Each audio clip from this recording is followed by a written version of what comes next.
Gay humiliation bait post. Be me. Life has been horrible past 3 months. Getting bothered constantly. Random stuff goes missing from my backpack. Most of my clothes stolen on mandatory 4-day extracurricular trip. Accidentally deleted week of code during 4 a.m. panic attack. Might have a way to get it back, but we'll see. None of my usual methods of calming down work, and weed isn't an option because it makes me sick. Decide to post on 4Chan about how my life has been lately. Advice is pretty good at first. Boxing lessons, take a few days off. Gay humiliation bait post. Wait, what? People suddenly stop replying. Thread dies at that reply. Decide to go to bed. Nightmares again. Wake up, check thread. Only one new reply. I thought this would finally be something relatable on this board at the start, but it's so fake it comically hurts. Like I relate to a lot of this, but absolutely no bully steals clothes. The rest is pretty accurate though to my life, which sucks, cause that means I am living the life of a gay humiliation Greentext, even to the height and weight. Maybe I should rope at this point. Oh, write up a reply. Page refreshes. Thread archived, you cannot reply anymore. What the I don't feel bad for young in school. You're not even an adult yet. Your problems are inconsequential. Consider taking one of your textbooks and hitting someone in the face with it. It helped me a lot with bullies. Gay humiliation bait post. Lamau, that was me. We finally got to the bottom of it, Anon. Someone replied to that. Was my post really that unbelievable? Lamau. Someone else replied to OP. Damn, sorry man, I was the guy who made the last reply and I just assumed it was bait like the other guy said. Sorry you got your clothes stolen. And I didn't believe it. That is almost comically cruel. Normally they just smash your pencils or rulers or smack your head into the table, you know. But yeah, I guess I do relate to you then actually. Hope gets better. I think this is OP replying.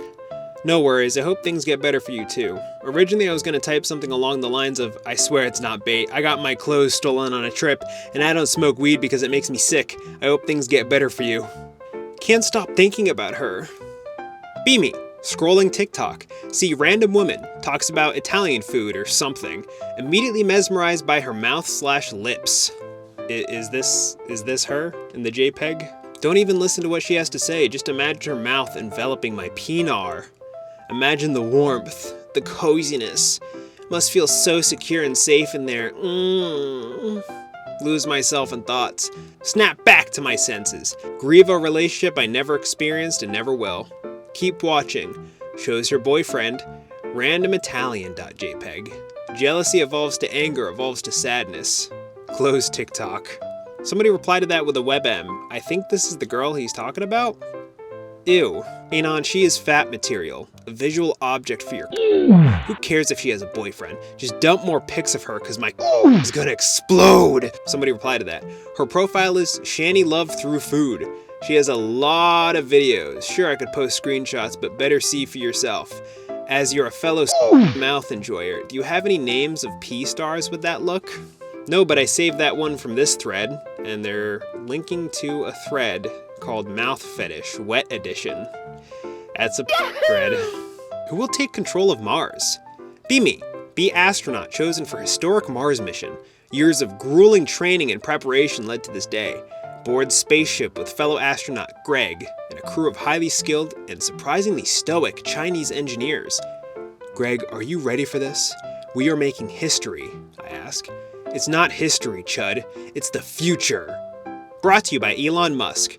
Wait, what? Elon? My stomach starts hurting. Nobody told me SpaceX was in charge. Before I can ask more questions, the countdown starts. Look around and realize every other crew member is Chinese. Wait, where's the diversity hire? I ask. Greg shrugs. Rocket takes off.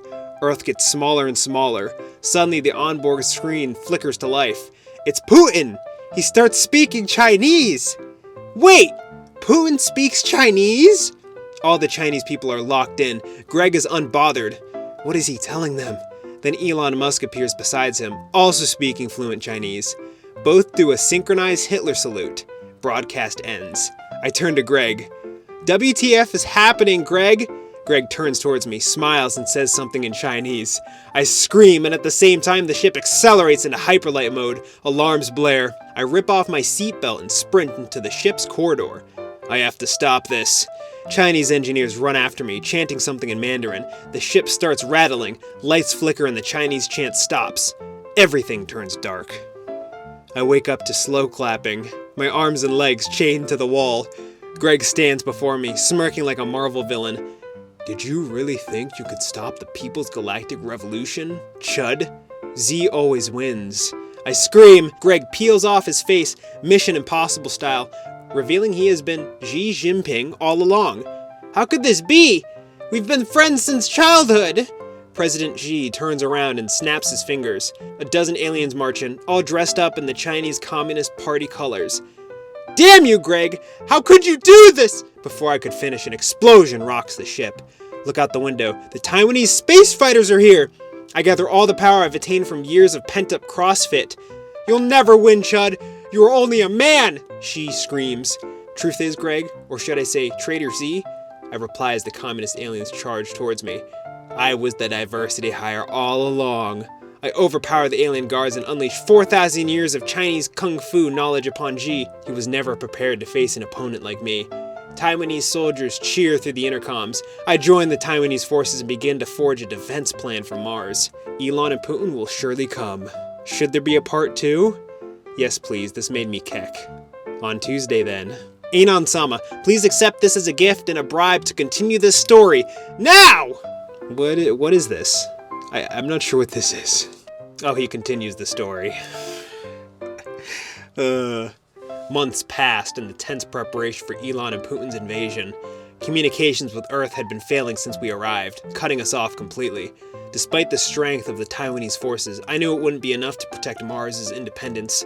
Z, or Greg as I once knew him, had fallen into a coma after our fight, but memories of our friendship still lingered, haunting me. Against all odds, the Taiwanese settlers made me their leader. Language barrier be damned! We built, trained, and hoped, but something felt off. Reports come in. Unidentified ships were entering the Mars orbit. I knew they would come. Zip. I bolted outside only to see the colossal Tesla mothership blocking out the sun. I can't believe the batteries lasted all the way to Mars. A giant Elon hologram appears in the sky, his face smug, his voice blooming. Chud, you've meddled with forces you can't comprehend. Mars is mine! Taiwanese panic ensues. Before we can react, another fleet appears in orbit. Putin's personal spacecraft, the Soviet Bear, his outdated space guns looming over us. Mars belongs to Russia, Putin declared. And to shareholders, Elon added. Aw, hell no. The Tesla bots descended onto the red planet. I rallied the Taiwanese forces onto our fighter ships for a counterattack. As we ascend, dodging enemy space beams, a giant Mao Zedong mecha joins me on my side. Xi Jinping's face appears on my ship UI. Xi, what are you doing here? I ask in panic. I was wrong, Chud. Elon and Putin can never replace our friendship. Call me Greg. And with that, the mecha Mao Zedong mecha charged into battle with the Soviet Bear, its Chinese cannons blazing. Fueled with the power of friendship, I whip out my Linux notebook and begin hacking into the mainframe of Elon's systems, deleting his Microsoft Edge, and with it, his whole system. No! My Dogecoin investments! The Elongram screams as it dissipates into the stratosphere. I turn my ship towards Putin's ship to see Greg's mech battered, broken, malfunctioning. Chinesium can only take you so far, Xi, I lamented. Furious and ready to avenge my friend, I board Putin's ship, fighting through malnourished Russian personnel, most of whom had no idea why they were even there. And there he was, Putin himself. Chud, because of you, all my plans are gone. This fight was supposed to last 3 days. We engage in a brutal fistfight, our blows shaking the ship itself. As I begin to lose, I have a flashback. Greg and I, promising each other to one day unite the world and live, laugh, love. I snap out of it and deliver the strongest punch known to the galaxy, deleting him from the Milky Way. With that, the last of the enemies retreat, leaving my Taiwanese forces in shambles, but victorious nonetheless. Greg! I rush off the ship and try to find his mech, but it's gone. Nowhere to be seen. No one had seen the mech, nor Greg. His coma bed, empty. Taiwanese Mars stood free and independent. The chip factories hummed at full production, and under one flag, the Taiwanese flag. The settlers thrived. For now. Enjoy your Reddit gold.